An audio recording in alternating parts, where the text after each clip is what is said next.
Hello and welcome to Travels Through Time, the podcast made in partnership with Unseen Histories.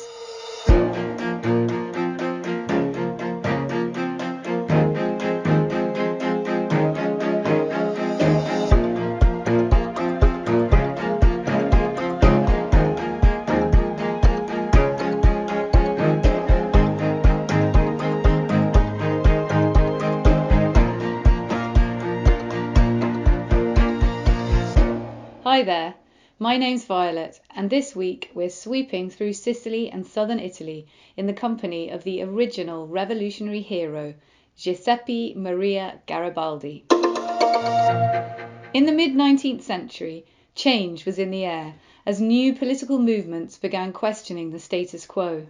Powerful ideas like socialism, republicanism, liberalism, and nationalism were spreading throughout Europe, harnessed by charismatic leaders determined to bring about dramatic social change. None were more charismatic than Giuseppe Garibaldi, the legendary hero who had escaped execution in Piedmont and survived years as a freedom fighter in the South American Ragamuffin War and the Civil War in Uruguay. In the 1850s, Garibaldi sailed the world and was welcomed by working people everywhere from New York to Tyneside, via Manila, Tangiers and Lima.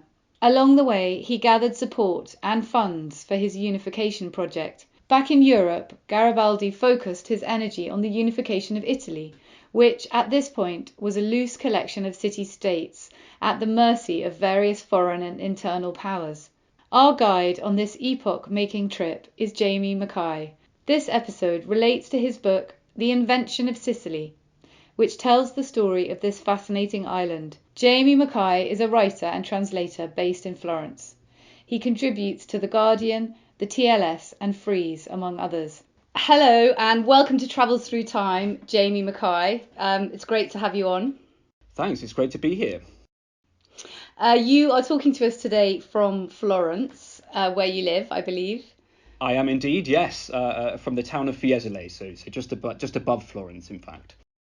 Okay, and we're going to talk today about your lovely book, The Invention of Sicily. But before we do, can you tell us a bit about your own relationship with Italy and why you live there, how that came about? Yeah, absolutely. So Violet, I've been living in Italy for 10 years now, working as a freelance journalist on and off for different magazines for the international media in the UK, in America, a bit of Italian publications as well.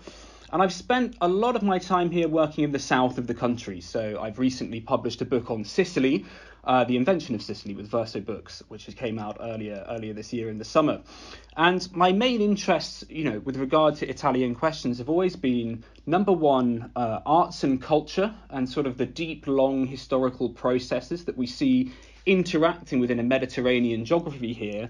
But also questions of migration and population exchange and the whole diversity of cultures that have met on this peninsula.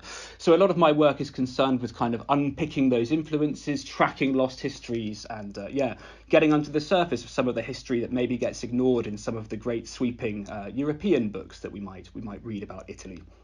And that's very much the story of Sicily in particular, isn't it? This very central place in the Mediterranean that was conquered by pretty much every civilization around.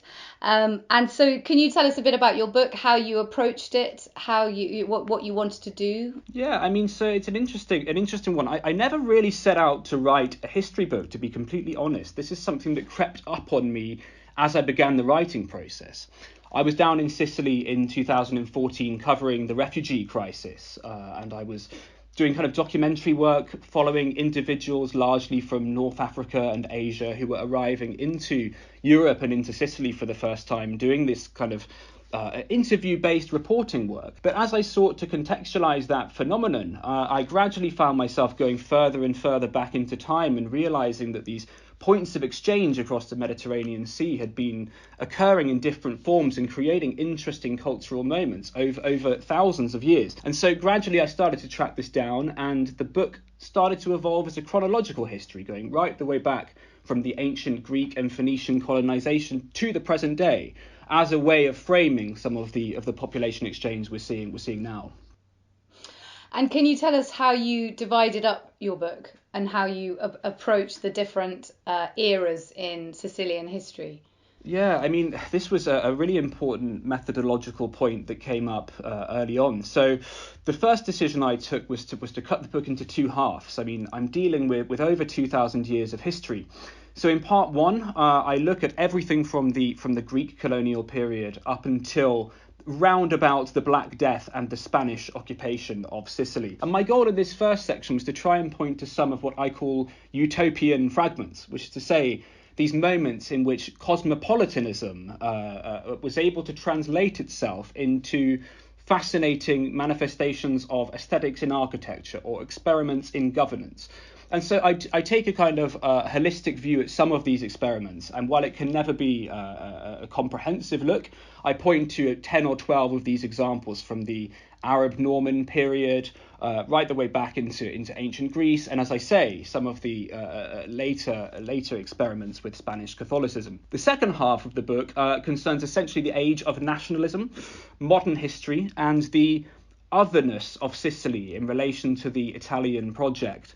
So looking at the way in which some of the unique cosmopolitanism of the islands, longer past its ancient and medieval history, had a longer term, lingering implication on how the island would or would not be subsumed into the kingdom and later Republic of Italy. So I go on to look at the mafia and things that people would expect, but I'm really trying to maintain that larger conversation about how cultures look and what can nation states do and not do in the 20th and 21st century. So fascinating. So that brings us quite nicely on to your chosen year. So I'm going to ask you the question now, which we ask all of our guests, which is that if you could have got into a time machine and travel back to a particular year in history, which year would it be? Yeah, so the year I've chosen is 1860. 1860 was the kind of apex of the Risorgimento, the confluence of movements that led to the unification of Italy. And I chose this, again, partly with my Sicilian frame in mind, because this is it's an extraordinary story of all of the stories of nation-state building in Europe. I mean, the Italian one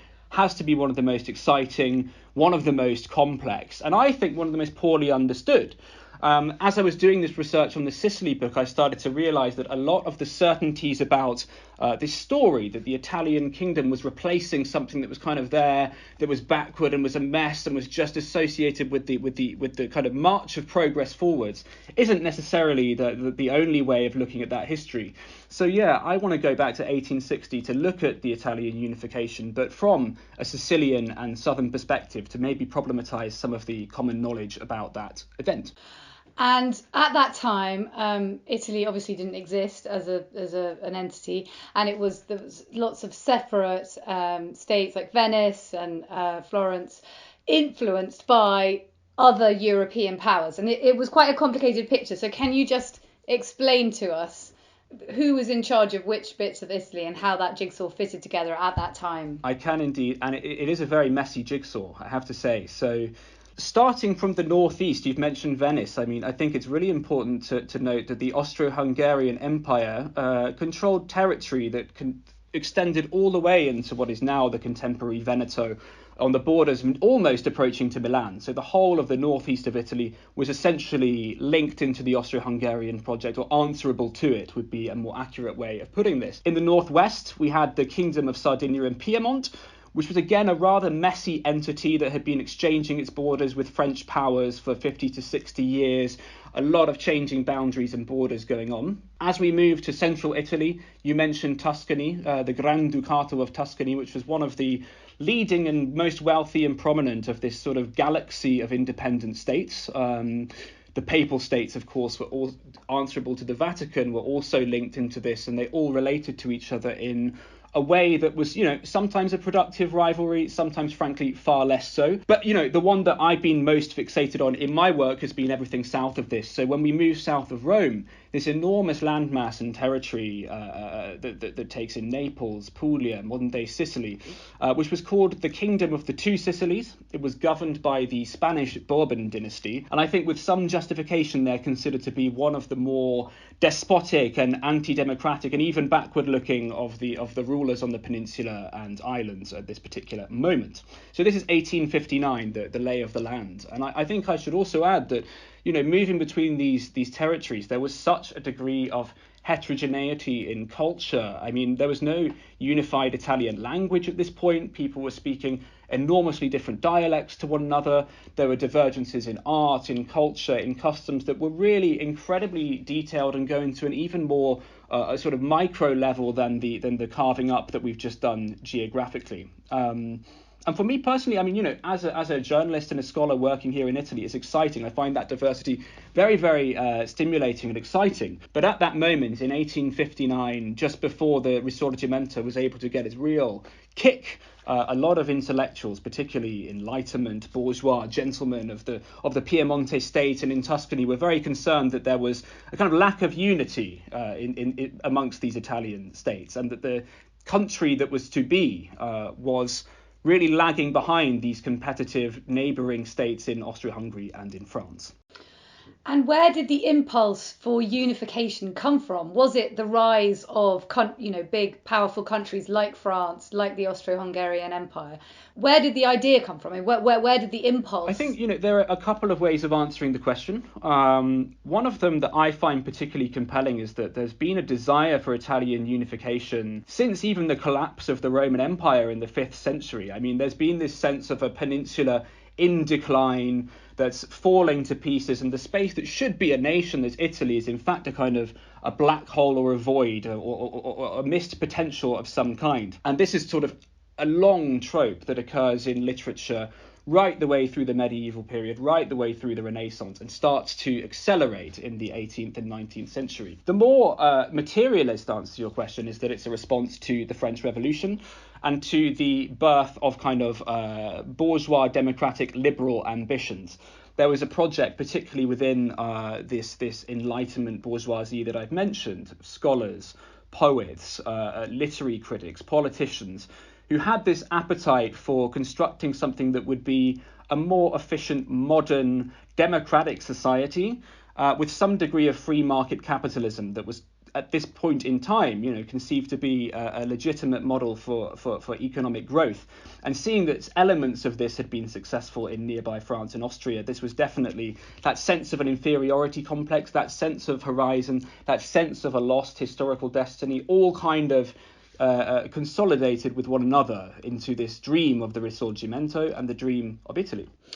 And so there you mentioned democracy, which was the other sort of big intellectual idea that influenced this whole situation, and particularly when we come to talk about Garibaldi later, that democracy and the unification of Italy were the two kind of big ideas that he was pushing for. So can you just talk a bit about democracy at this point? Because at this moment in time, I think only Switzerland and America are democracies. Mm-mm. Not universal suffrage, of course, but we had to wait a long time for that. Unfortunately so, yeah.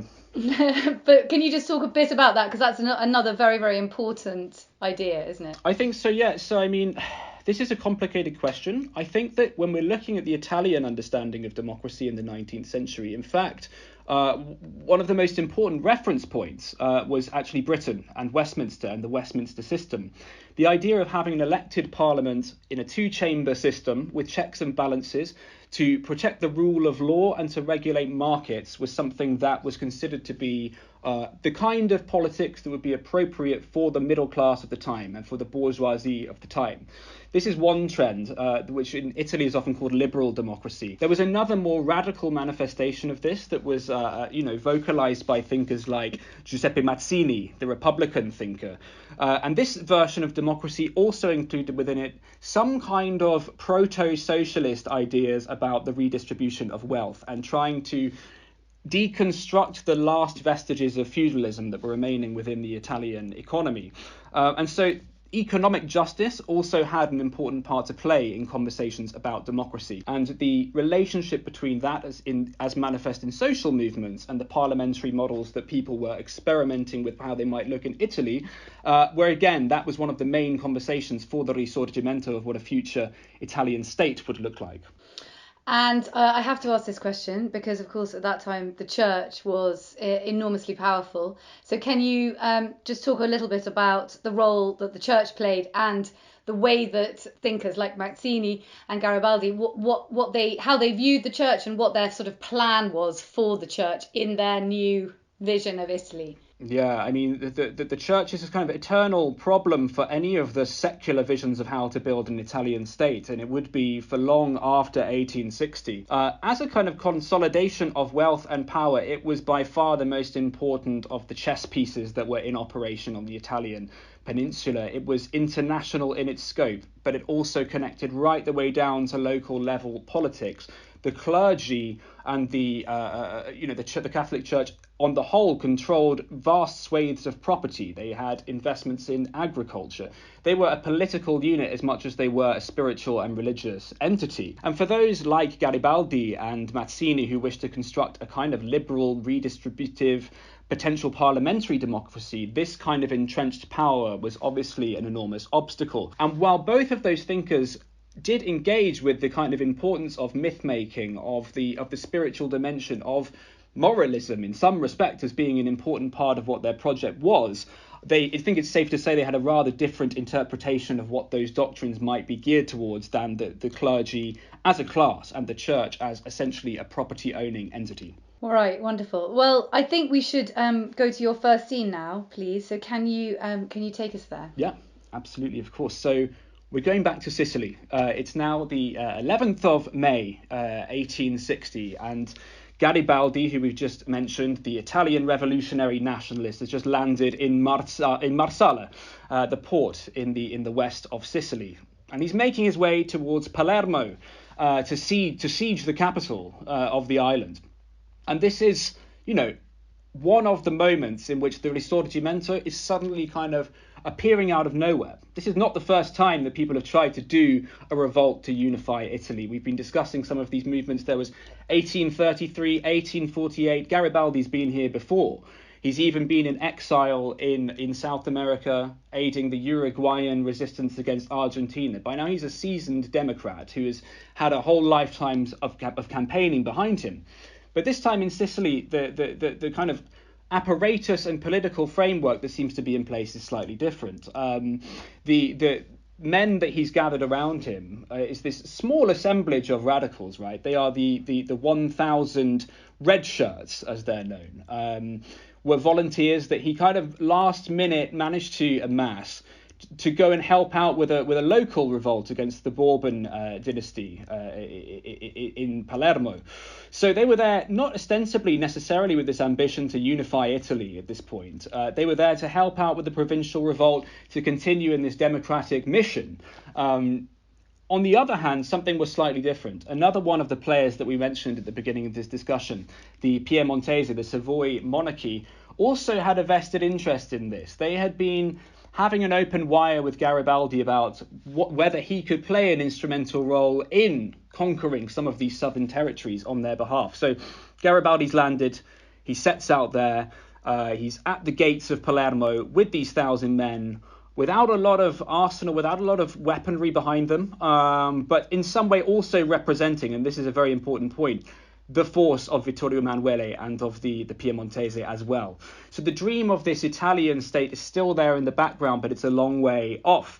Now, as Garibaldi's troops begin to enter into Palermo, it's worth pointing out that the local population was already up in arms. The local Republicans, the liberals that were in place, had constructed barricades in the city. They'd heard that Garibaldi was coming, but they were really outnumbered. I mean, the total number of forces that we're looking at here between the Garibaldians and the Sicilian resistance was about 3,000 men in total against a Bourbon garrison of 17,000. I mean, on paper, this mission looked absolutely doomed.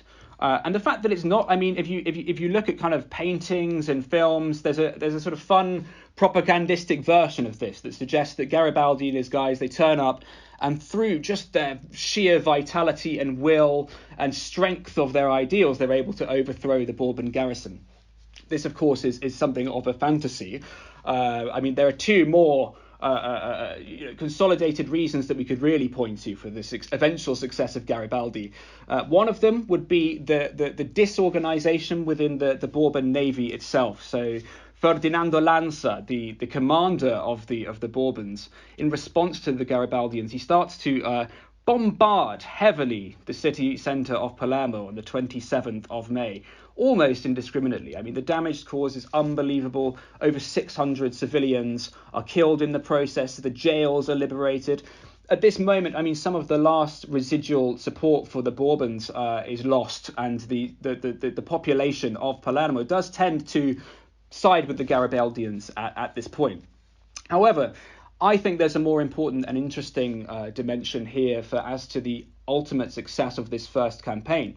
And that is, in fact, the presence of the British Navy and the British Empire. So, in the ports, Britain, I should say, has had a long relationship with Sicily at this point. So, in the 19th century, in the early decades of the 19th century, the island was an important part of the geopolitical strategy for containing some of the ambitions of Napoleon and his desire to expand in the Mediterranean. So the British had historically had quite a good relationship with the Bourbon dynasty. They were trading partners. Aside from their military relationship, they were also importing large amounts of sulfur for gunpowder and to be used in industrial processes, as well as grain, citrus, and some luxury goods like Marsala wine. So we can say that this was a pretty good relationship that was going on. However, sat there, seeing the centre of this port being bombarded in such absolutely savage fashion by the Bourbon generals, while international press was kind of on the side of Garibaldi and was moving towards a democratic narrative, it became clear that something was changing in the air. So instead of sitting by, as one might have expected, these British ships actually decided to move towards the port of Palermo. And I should say, not a shot was fired here, but it was clear to everybody involved that something was changing. And on the 30th of May, so only a few days after the beginning of this insurrection, while the bodies are starting to pile up in the street, the British organise a meeting on board a naval vessel, the HMS Hannibal, where they brought together Garibaldi and some of the Bourbon generals, and they managed to organise a ceasefire, an armistice. And so Lanza and the Bourbons were forced to retreat. And Garibaldi, having faced all of these appalling odds on paper at the beginning of this campaign, suddenly finds himself having effectively conquered Palermo, and Italy is in his sights. And before we move on, I'd like to tell us a bit more about Garibaldi and this sort of myth of him, because I think that's a very important factor in the entire unification of Italy. This image that he had and how that image was produced. I mean, I know he was, as you mentioned, the newspapers, he was very much written about in a sort of internationally, wasn't he, in America and in Britain. So can you tell us a little bit about that? Yeah, this is absolutely right. I mean, and it's a fascinating story that actually both predates and goes far beyond 1860. So the construction of Garibaldi as a kind of celebrity revolutionary is a key part of the story. To be somewhat flippant about it, he was kind of like a Che Guevara of his age. I mean, well, don't you think Che Guevara based himself in part on? Indeed, we can. Garibaldi? I think we can say that for sure. That Garibaldi is like the archetype of what a sort of macho man revolutionary hero is going to look like. And as you say, yeah, this is to some extent the product of a media kind of spectacle that was created in op-eds and in journalism. But it was also to do with his reputation as a speaker. I mean, he did an extraordinary amount of touring that was sort of organised by Mazzini and the Republicans in exile to go and drum up support for Italian unification. He was a dashing-looking guy. He was a good public speaker. He had a good way with people. And they were really trying to do everything they could to construct the idea that he was going to represent the vitality of what a military campaign to unify Italy would look like. I should also add that actually a lot of this happened retrospectively after the unification process. So some of the anecdotes we hear about his popularity in England and elsewhere really date to a tour he did in 1864 and later on. So even after the unification, there was this sort of not even posthumous, but a posthumous process from the unification of reconstructing that legend again and again and again. For the First World War, the fascists did it, the communists did it. He became a kind of archetypal figure that was almost removed from the man himself. Yeah, and he was very successful in drumming up money, wasn't he? I mean, I can't remember what the figure was for the money that was sent from Britain, but Charles Dickens and Florence Nightingale Indeed. were... And guns as well. Yeah, the people were actually sending directly arms shipments to Genoa before he set out with the 1,000 from England. But yeah, Charles Dickens and Florence Nightingale were two of the big names that contributed. Yeah. Another thing I wanted to ask, and maybe I don't know if we should maybe talk about this a bit later, but I'm just going to ask now. Was there, because I've been to Sicily and spent time there, and it does feel like a completely different place to even to southern Italy, which again, feels very different from northern Italy. But was there at that time a movement for independence? I mean, it seems like a strange that a place like Sicily wouldn't have wanted to have self-determination. Was that a feature of their history? So it was indeed. The key date to keep in mind here is actually 1848. So that fateful year of revolutions attempted revolutions across Italy and Europe, and indeed the world. Sicily was actually one of the prime movers in this. So that year, for 12 months, a group of Sicilian liberals did in fact manage to create a quasi-independent Sicilian state for themselves. One of the problems that they faced was that they were unable to find support from international benefactors and allies to protect them militarily against the Bourbons and to ensure that they were able to have a kind of prolonged dynasty in place.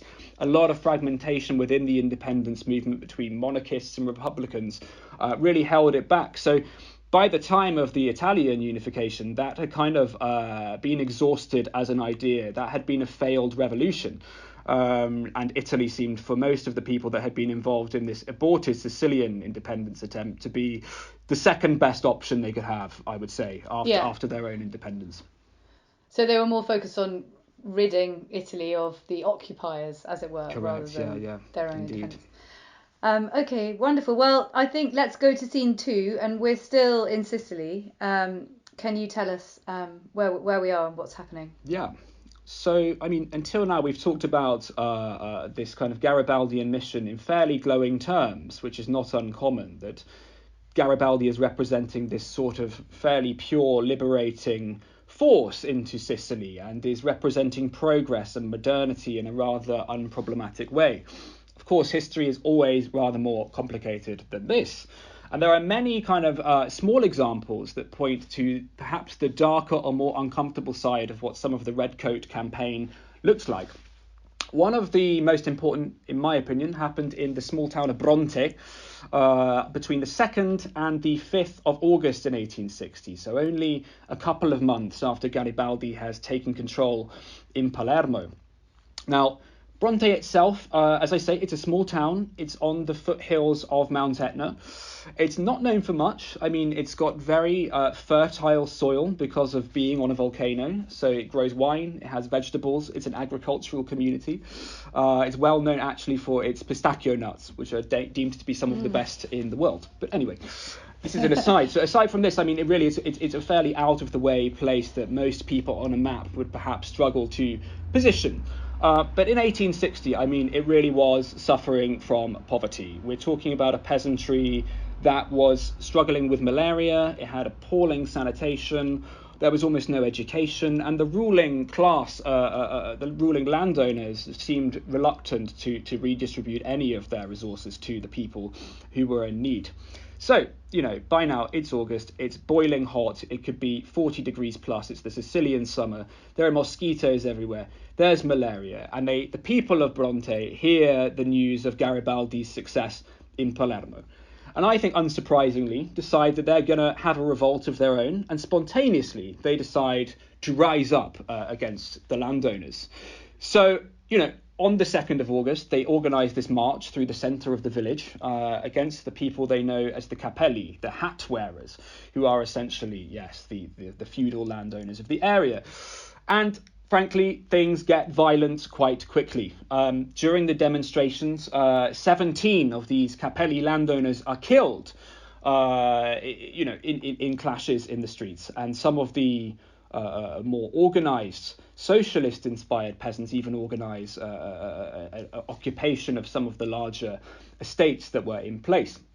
Now, hearing just the kind of synopsis of what happened there, you might think this sounds like a Garibaldian revolt in spirit. I mean, after all, we're talking about working people coming to seize, land and their rights away from representatives of the old ruling class who had links with the Bourbons. Unfortunately, for the people of Bronte who were involved in this protest, this didn't prove to be the case, or it proved to be rather more complicated than perhaps they would have been able to imagine.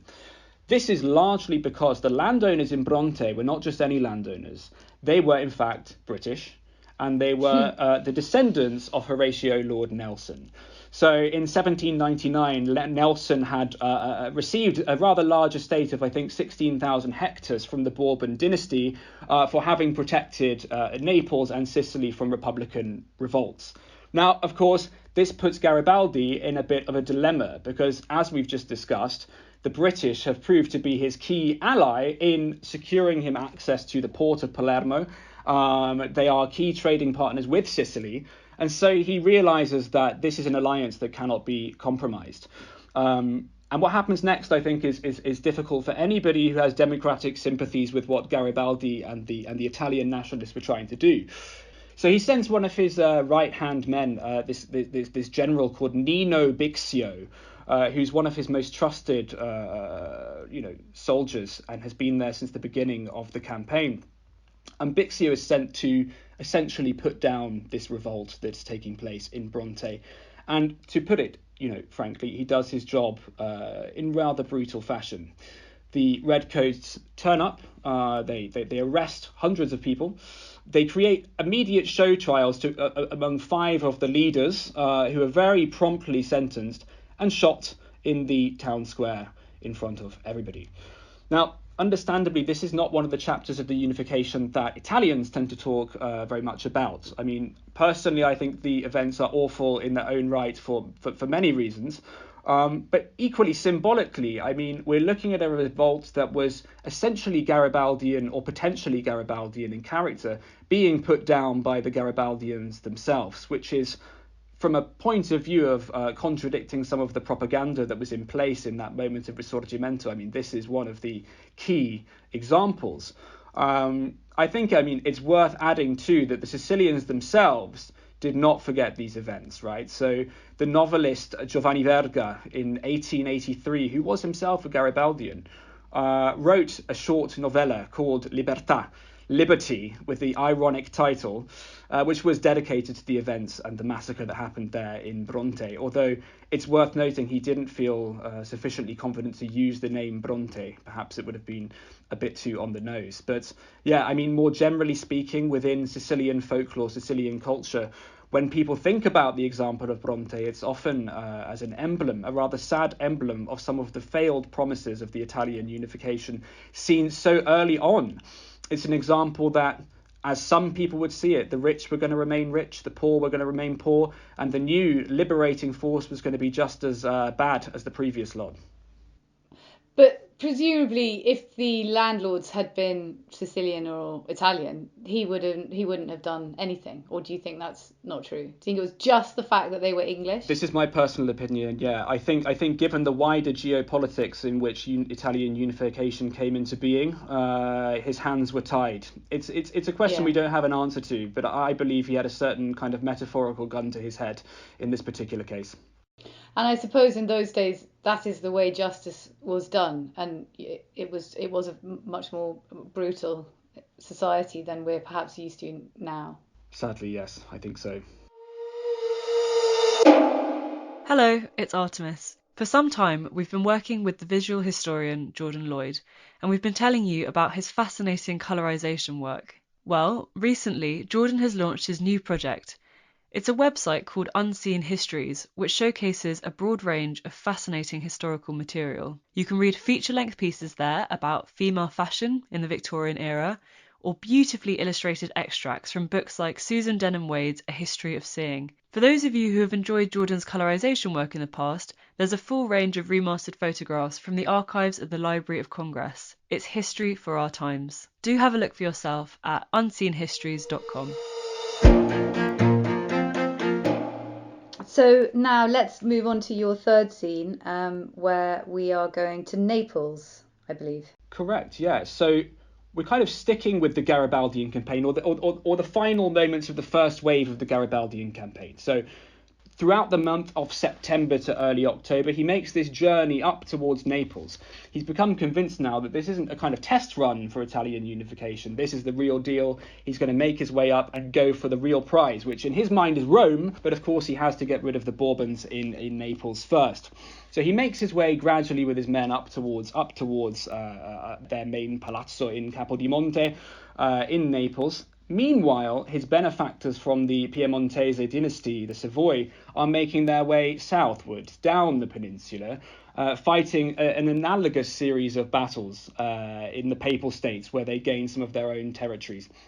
So by the 20th, 21st of October, the two sides of this kind of unifying mission meet in the countryside just outside of Naples. And this is the moment when, ostensibly, Garibaldi hands over power for the revolution to the Piemontese and says, right, this can't be a kind of popular movement, a guerrilla war anymore. We need to make a state in some way. And the event at which this really takes place is the 21st of October, 1860. And this is the date in which the Piemontese organise a plebiscite across the newly conquered territories in the south of Italy, asking the people if they wish to belong to the new Kingdom of Italy with Vittorio Emanuele of Piemonte, the Savoy dynasty, as their king.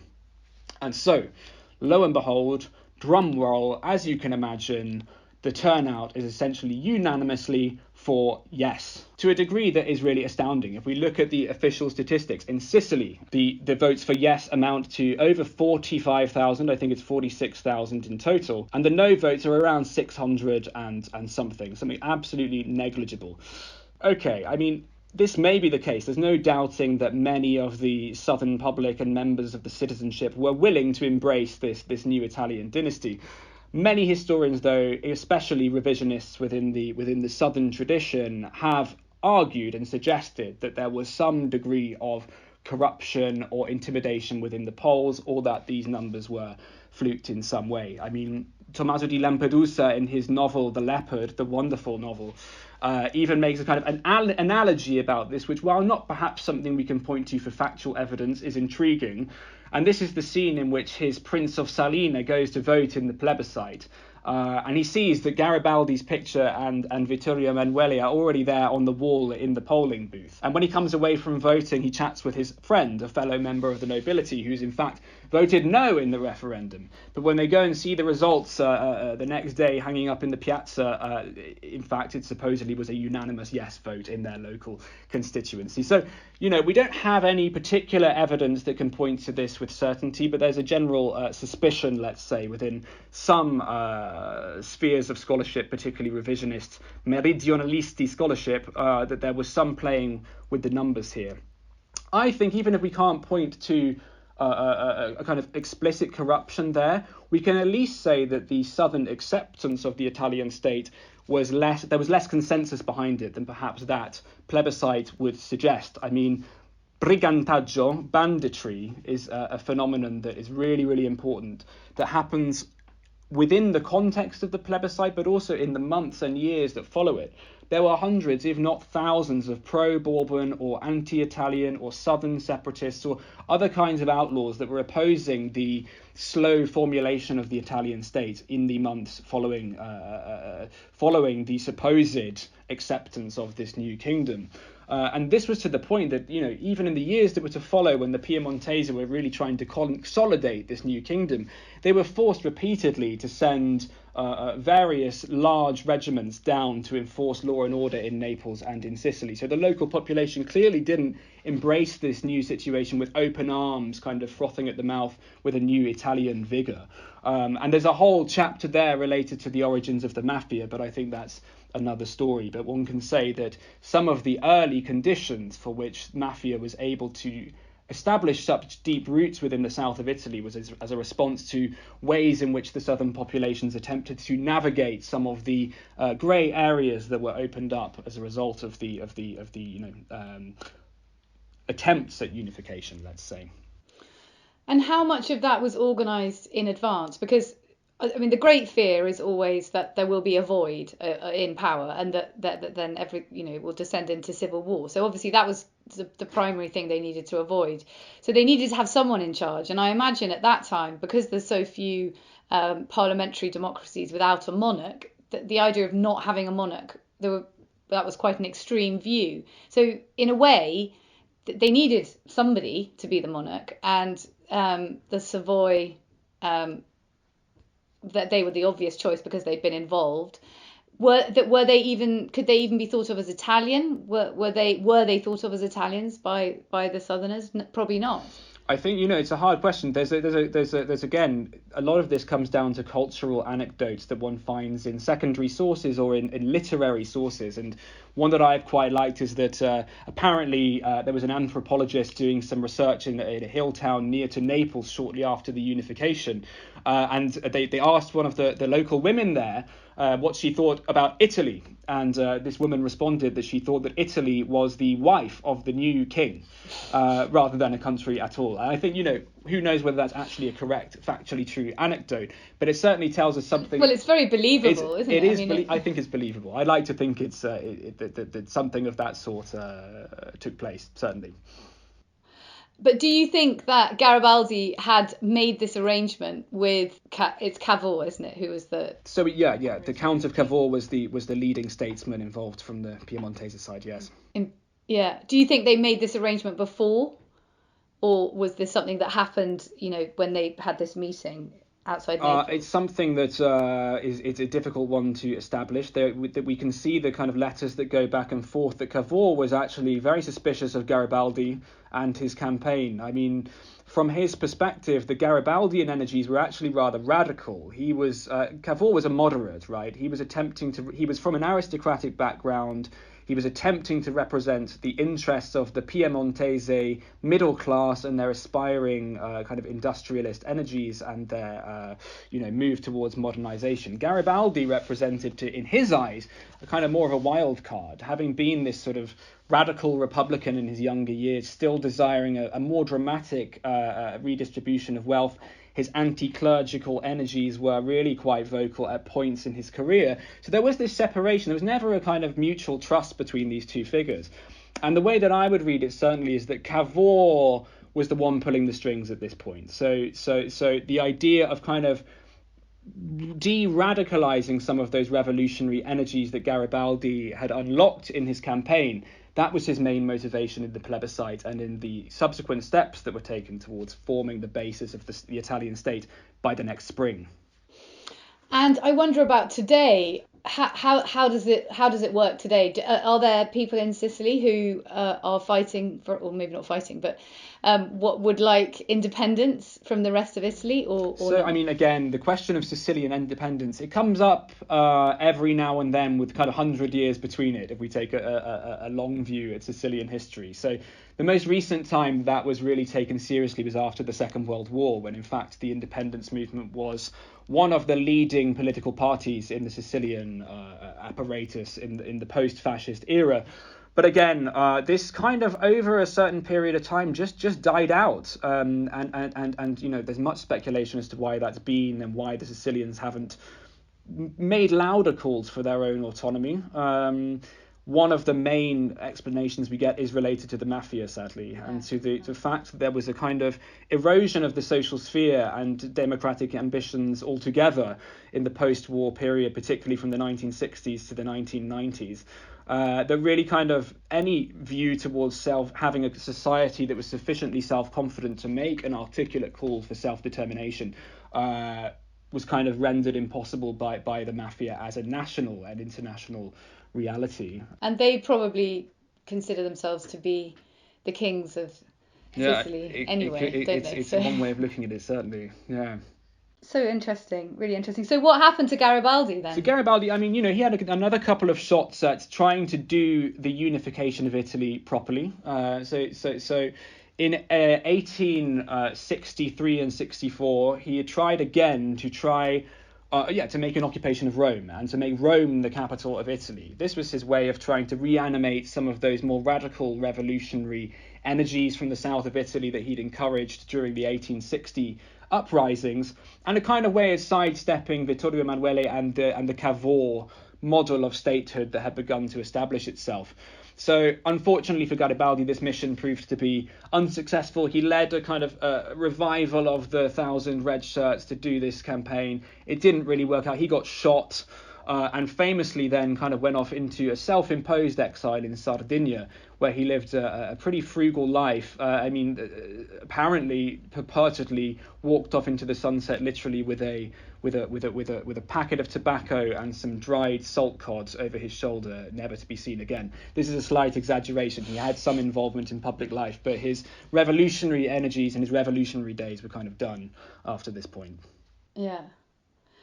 But his legend lived on indeed. So I think now I just have one more question I want to ask you. And that is, if you could have taken something as a memento from our journey back in time today, what would it be? Right. So I've been thinking about this, I have to say, a bit over the past couple of days. And it seems I've been thinking about this question with my stomach, because my answer to you would be that I would like to time warp some Neapolitan pastries from the 19th century into our current age. And these wouldn't just be any pastries, I have to clarify. These would be pastries created by a certain kind of elite chef who were called the Monzu. Now, the Monzu were the chefs who were in the employ of the southern nobility specifically, so in Naples and Sicily, in the 18th, 19th, and I think early 20th century as well. And these Monzu, they went off to France and they learned these extraordinarily elaborate cooking techniques, which they then brought back to the south of Italy. And they created a lot of kind of quite insane recipes, some of them less insane. I mean, the eggplant parmigiana is one of their inventions. Some of these kind of elaborate meat dishes with thick sauces, this is the kind of thing we're talking about. Some of them are frankly obscene and decadent and revolting. You might have heard of the timballo, which is mentioned again in Lampedusa's The Leopard, which is this kind of pasta pie with various kinds of chicken livers and hearts, but also a sweet custard and a sweet... It sounds absolutely revolting. So I think those can stay in the 19th century southern Italy. But what I want to bring back are the sweet treats. And this is also because, I mean, they would be lovely to eat. I mean, they were macaroons, the rum baba, a lot of zeppole, a lot of these kind of really extravagant, fantastic southern desserts were invented by this particular group of chefs at this moment in time.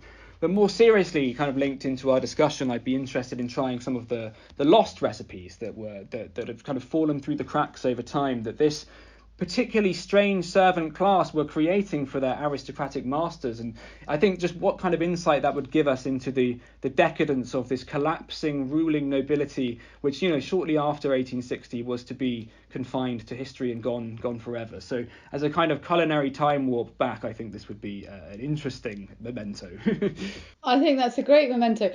Are there cookbooks with recipes? There are some. They're really hard to track down, and a lot of them have anonymous authors. But there's a kind of recent wave in Italy actually of trying to rediscover some of these. So while we don't have many of the complete cookbooks, there's anthologies that you can turn to for some inspiration. Let's say. And is that where things? Because one of my favourite memories of Sicily was eating cannoli, those little pastries with chocolate in. Is that the kind of thing that's the inheritance of that, or is that from a different tradition? Is that maybe from the Arabic tradition of cooking, which I know is also very influential in Sicily? Yeah, I mean, so the short answer to this is nobody really knows. There are early versions of the cannoli and the cassata cake as well that are dated back to the Arab occupation and to the Arab Norman times. So we're talking about, you know, the anything from the 10th to 13th century as being this moment at which some of the early incarnations of these desserts and this dessert making tradition exists. So certainly there's an Arab influence. But I think it's safe to say that it was the Monzu and the Baroque cooks that really made the modern versions that would be recognisable to us today. Yeah, it's one of the best things about Sicily, the food, definitely. And it's my favourite place on earth. I think it's a wonderful, wonderful place. Thank you so much, Jamie. I've really, really enjoyed our conversation, and I hope everyone who's listened feels like they've had a bit of Sicilian sunshine on this very grey November day. Thank you very much indeed. That was me, Violet Muller, talking to Jamie Mackay the other day about his fascinating book, The Invention of Sicily, A Mediterranean History. For more information and some striking images, please visit tttpodcast.com, where you can subscribe and access all the episodes in our archive. Thanks for listening. Until next time, goodbye.